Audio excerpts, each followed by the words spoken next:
अस्सलाम वालेकुम स्टूडेंट्स। आज के पटवारी के सिलेबस का मैं क्विक रिवीजन आप लोगों को करवाऊंगा, जिसमें मैं पहले 6 टॉपिक्स जो है वो कवर करने की कोशिश करूंगा। सही है। तो हमारा पहला टॉपिक जो था वो कॉम्प्लेक्स नंबर था। उसमें हम पहले पढ़ेंगे iota square is equal to iota. अगर कोई भी आप लोगों को एग्जाम में वैल्यू दिया गया हो कि आयोटा 1 या फिर आयोटा स्क्वायर नहीं आयोटा 1 है, तो आयोटा किसके बराबर होगा? वो आयोटा के बराबर होगा। ठीक। फिर आयोटा स्क्वायर जो है वो -1 के बराबर, आयोटा क्यूब जो है माइनस आयोटा के बराबर, एंड आयोटा 4 जो है वो 1 के बराबर होगा। सही है। फिर shortcut for iota without any power. अगर हम लोगों के पास एक पावर दिया गया आयोटा का कि आयोटा इक्वल टू 25, तो इसको हम कैसे करेंगे? जो पावर होगा उसको उठा के हम 4 से डिवाइड करेंगे। 4 6 24, रिमाइंडर जो रिमाइंडर होगा 1 बचेगा, तो उसको हम यहाँ से कंपेयर करेंगे। अगर रिमाइंडर 2 बचता है तो यहाँ पे कंपेयर करेंगे, अगर 3 बचता है तो यहाँ पे उसके साथ देखेंगे, अगर 0 बचता है तो वो आयोटा 4 की वैल्यू कैरी करेगा। सही है। इसी तरह एडिशन ऑफ कम्प्लेक्स नंबर के कम्प्लेक्स नंबर को हम किस तरह जमा करेंगे? कम्प्लेक्स नंबर वो नंबर होते हैं जो हमारे पास एक रियल पार्ट होता है, एक इमेजिनरी पार्ट। इमेजिनरी पार्ट वो होता है जिसमें उसके साथ आयोटा लगा होता है। तो कम्प्लेक्स नंबर की एडिशन में क्या करते हैं? रियल पार्ट को रियल पार्ट के साथ जमा करते हो, इमेजिनरी पार्ट को इमेजिनरी पार्ट के साथ जमा करते हैं। सही। इसके बाद फिर मल्टीप्लिकेशन आता है ऑफ कम्प्लेक्स नंबर। मल्टीप्लिकेशन में हम क्या करते हैं कि पहला नंबर जो है ए को दोनों के साथ मल्टीप्लाई करता है, फिर बी आयोटा को दोनों के साथ मल्टीप्लाई करते हैं। सही है। दोनों के साथ जब मल्टीप्लाई होगा तो उसके जो वैल्यूज़ आएंगे उसको फिर हम स्टेप वाइज, यहाँ पे मैंने एक एग्जांपल भी दिया है कि 4 पहले 6 और इसके साथ मल्टीप्लाई होगा, फिर 5 आयोटा जो है वो 6 और 7 के साथ मल्टीप्लाई होगा। आई के जो दो वैल्यूज़ होंगे वो जमा और माइनस होंगे। अगर जमा के होते हैं तो जमा होगा, अगर माइनस के होंगे तो वो माइनस होंगे। आयोटा 2 की जगह हम -1 का वैल्यू पुट करेंगे तो हमारे पास जो है एक कम्प्लेक्स नंबर बन जाएगा सॉल्यूशन में। और डिवीजन में हम क्या करते हैं? 5 + 6 आयोटा डिवाइडेड बाई 7 + 8 आयोटा। इसको हम जो डिनोमिनेटर का जो कंजुगेट है, कंजुगेट किसी भी कम्प्लेक्स नंबर का होता है कि उसमें हम क्या करते हैं, उसके जो इमेजिनरी पार्ट है उसका साइन चेंज करते हैं। जैसे यहाँ पे 5 + 6 आयोटा डिवाइडेड बाई 7 + 8 आयोटा, तो उसको हम क्या करते हैं? डिनोमिनेटर का कंजुगेट लेते हैं। यहाँ पे सिर्फ साइन चेंज किया है तो इसको दोनों के साथ मल्टीप्लाई करेंगे, हमारे पास क्या बनेगा? हमारे पास उसका आंसर आ जाएगा। ठीक। ये हल हुआ है। सही। यहाँ पे जो है हमारे पास ये आंसर है। ठीक है। उसके बाद फिर in additive inverse number 6 point है, in additive inverse the signs of both real and imaginary parts. हम क्या करते हैं? साइंस को चेंज करते हैं कि अगर कोई एडिटिव इनवर्स हम लेते हैं किसी भी कम्प्लेक्स नंबर का, तो उसका क्या ये कम्प्लेक्स नंबर है हमारे पास, तो इसके साइंस चेंज होकर -a -b आयोटा बन गए। सही। फिर मल्टीप्लिकेटिव इनवर्स में क्या होता है? अगर दो कम्प्लेक्स नंबर का मल्टीप्लिकेटिव इनवर्स लेते हैं तो एक दूसरे के साथ कैंसिल होकर क्या बनाएंगे? 1 बनाएंगे। ठीक। उसके बाद आइडेंटिटी आता है। 1 is the multiplicative identity, 0 is the additive identity. ये कुछ बेसिक चीज़ें, इसमें साथ साथ बेसिक चीज़ें भी कवर करवा रहा हूँ, तो जो कोर्स में चीज़ें हैं वो भी कवर करवा रहा हूँ। ठीक है। उसके बाद हमारे पास 3 का पावर, अगर किसी चीज़ का पावर आता है तो उसको हम 2 टाइम्स मल्टीप्लाई करते हैं। 3 का पावर 2 है तो उसको हम 2 मरतबा मल्टीप्लाई किया। अगर 3 की पावर 3 आती है तो 3 का हम क्या करेंगे? 3 टाइम मल्टीप्लाई करेंगे। सही।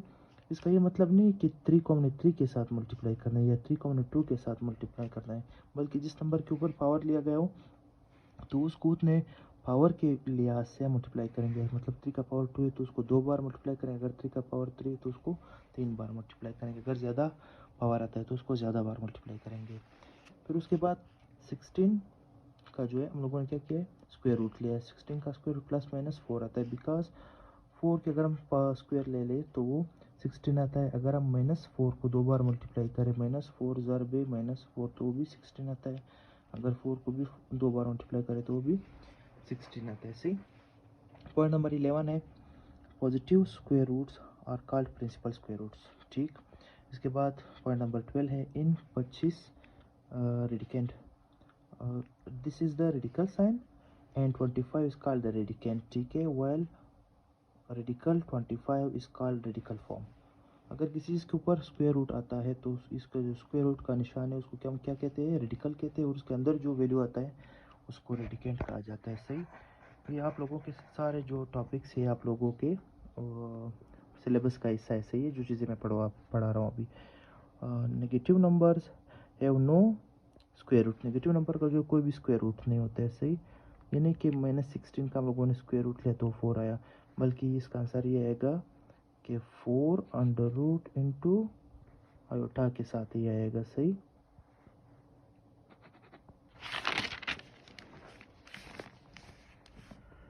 और इसके बाद है पीछे पिछले वाला जो एग्जांपल में उसमें इसका आएगा 4 आयोटा, ठीक, -16 का। यहाँ पे जो है 14 में ए क्या है, रेडिकेंड है, उसके ऊपर एक रेडिकल है, फिर बी जो है रेडिकेंड है, उसके ऊपर एक रेडिकल है, दोनों का क्या है, पावर एक जैसा आ रहा है। तो ये दोनों अलग अलग मल्टीप्लाई है तो एक साथ भी मल्टीप्लाई होंगे। अगर इस तरह दोनों का रेडिकेंट का जो पावर है, रेडिकल का जो पावर है, वो क्या होगा, वो एक साथ डिवाइड होंगे। उसके बाद हमारे पास पॉइंट नंबर 15 आ रहा है, जो है factorization. Multiplication and factorization are the opposite process. अगर कहता है कि मल्टीपल में दो, मल्टीप्लिकेशन में क्या करते हैं, दो नंबर मल्टीप्लाई करते हैं। फैक्टराइजेशन में क्या होता है कि हम किसी नंबर को दो नंबरों से डिवाइड करते हैं, ठीक है, तो वो फैक्टराइजेशन उसको कहते हैं। इसके बाद 16 पे 3x²। अगर एक टर्म का आता है, मतलब एक टर्म हमारे पास, तो उसको हम मोनोमियल कहते हैं। फिर दो नंबर्स का जो टर्म है उसको बाइनोमियल, तीन नंबर का जो आता है उसको ट्राइनोमियल। इन सब को हम क्या कहते हैं, ये तो मोनोमियल को, बाकी जो है उसको क्या बोलते हैं, पॉलिनोमियल कहा जाता है। इसके बाद हमारे पास एक फार्मूला है, ठीक है, 3x² plus 9x plus 6 factorisation में आता है। इसमें हम क्या करते हैं कि इन दो को पहले मल्टीप्लाई करते हैं, इनका आंसर क्या आएगा, 18x², ठीक। और दरमियान का जो टर्म है उसको हम स्प्लिट करते, तोड़ते हैं ऐसे नंबर में कि उसका प्लस माइनस 9x आ जाए, उसको जो मल्टीप्लाई करेंगे तो वो क्या आ जाए, 18x² आ जाए। अब हम क्या करें, 3x² और 6 को हमने उसी तरह लिखा, 6x प्लस 3x, 9 को हम लोगों ने 6x प्लस 3x में तोड़ा। अगर इन दोनों को मल्टीप्लाई करते तो 18x² आएगा, और अगर हम इसको प्लस माइनस करते तो वापस क्या आएगा, 9x आएगा, सही। अब इन दोनों में से कॉमन लेंगे और इन दोनों में से कॉमन लेंगे, 3x 6x, इनमें से 3x कॉमन है, यहाँ पे x बचा और यहाँ पे क्या बचा, 2 बचा। फिर 3x प्लस 6 में इसमें से 3 लिया, x और 2 बचा हमारे पास, तो 3x प्लस 3 ये वाला, और इन दोनों में से एक मैंने क्या किया, यहाँ पे लिखा, ठीक है। मैं शॉर्ट तैयारी करवा रहा हूँ, जिन लोगों ने पढ़ा होगा उनको बेहतर तरीके से समझ आ रहा होगा। a² minus b² is equal to a plus b into a minus b, एक फार्मूला है, ठीक है, a² minus b² a plus b a minus b. इस तरह 16x4 x² minus 9x y², तो ये हमारे पास 4x का स्क्वायर माइनस 3y का स्क्वायर, ये a हो गया, ये b हो गया। इसको हम क्या करेंगे, a minus b into a plus b, a plus b into a minus b, इस वाले फॉर्म में हम लोगों ने स्प्लिट किया, ठीक।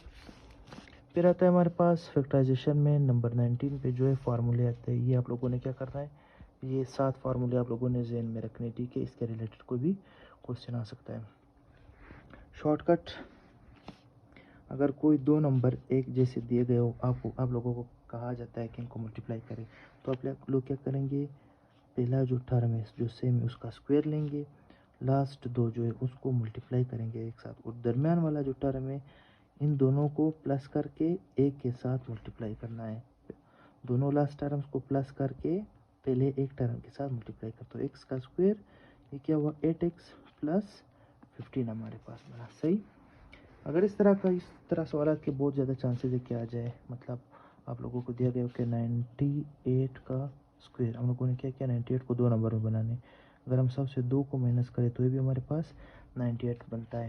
ये हमारे पास फार्मूला बन गया a minus b whole square, a² minus 2ab plus b², इसी को आगे हल किया तो हमारे पास आंसर आया। फिर है क्लास बाउंड्री। क्लास बाउंड्री हमारे पास आता है स्टैटिस्टिक्स वाले चैप्टर में। अगर आप लोगों को कोई इस तरह का टेबल दिया गया हो, ठीक, 9 से 10 से 19 तक, 20 से 29 तक, 30 से 39 तक, उसमें क्लास बाउंड्री कौन सी है उसको मालूम करने के लिए हम क्या करते हैं, हम upper of first subtract lower of second. Upper of first क्या है, 19 है पहले रो का, उसको क्या करेंगे, माइनस करेंगे दूसरे रो के लोअर से, ये अपर बना ये लोअर बना, दूसरे के लोअर से हम लोगों ने पहले के अपर को माइनस किया तो वो 1 बचा, फिर उसको क्या किया हम लोगों ने 2 से डिवाइड किया, 0.5 आया हमारे पास, सही है। अभी 0.5 को क्या करेंगे, now subtract 0.5 from the lower boundary of each and add it in the upper boundary of.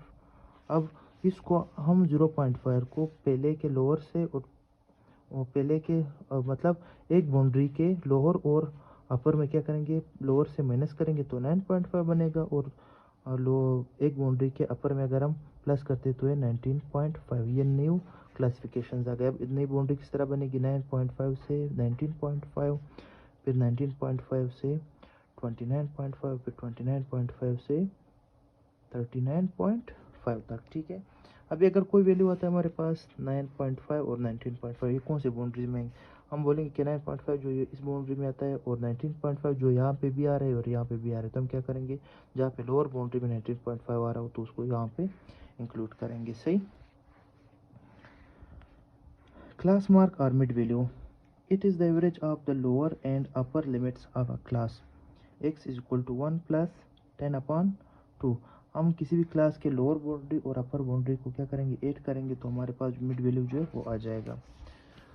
First class mid value 4.5 और दूसरे का क्लास का जो है वो फर्स्ट क्लास जो है वो 1 से 10 तक है, तो हम क्या करेंगे 1 और 10 को जमा करेंगे, 2 से डिवाइड करेंगे 5.5। दूसरी बाउंड्री जो 11 से 20 तक है, तो 11 जमा 20 इज डिवाइडेड बाई 2, ये 31 डिवाइडेड बाई 2 इक्वल टू 15.5 बनेगा। ठीक, ये हमारे पास क्या बना, ये बाउंड्रीज बने हमारे पास। अब जो the difference of the two consecutive mid value is equal to the size of the class. अगर दो बाउंड्रीज जो है कंसेक्यूटिव, दूसरे से हम पहले को क्या करेंगे, माइनस करेंगे क्लास को मिड वैल्यू को, दूसरे बाउंड्री के मिड वैल्यू से पहले बाउंड्री का मिड वैल्यू माइनस करेंगे तो हमारे पास क्या बनेगा, क्लास साइज बन जाएगा, जिसको हम h से शो करते हैं। Frequency, number of times a value occur in data set. Frequency किस चीज़ को बोलते हैं, अगर आप लोगों को बोला कि इस चीज़ की फ्रीक्वेंसी मालूम करो, तो हम क्या करेंगे, यहाँ पे जो 2 की फ्रीक्वेंसी वो हमारे पास 3 बार आ रहा है, 3 की जो फ्रीक्वेंसी वो 2 बार है, और 5 की फ्रीक्वेंसी 1 बार है। ठीक है, 3 बार, 2 बार और 1 मरतबा। फिर class frequency, tell how many numbers fall in the class of a data set. अब अगर ये यहाँ पर हमारे पास क्या है, एक डेटा सेट दिया गया है और दो हमारे पास क्लास इंटरवल्स है, तो हम क्या करेंगे, इसको देखेंगे 10, 15 और 18, ये 10 से 19 के दरम्यान है, तो इसकी तीन फ्रीक्वेंसी हो गई, और दो नंबर जो 22 और 25 वो 20 से 29 के दरम्यान है, तो वो 2 फ्रीक्वेंसी हो गई।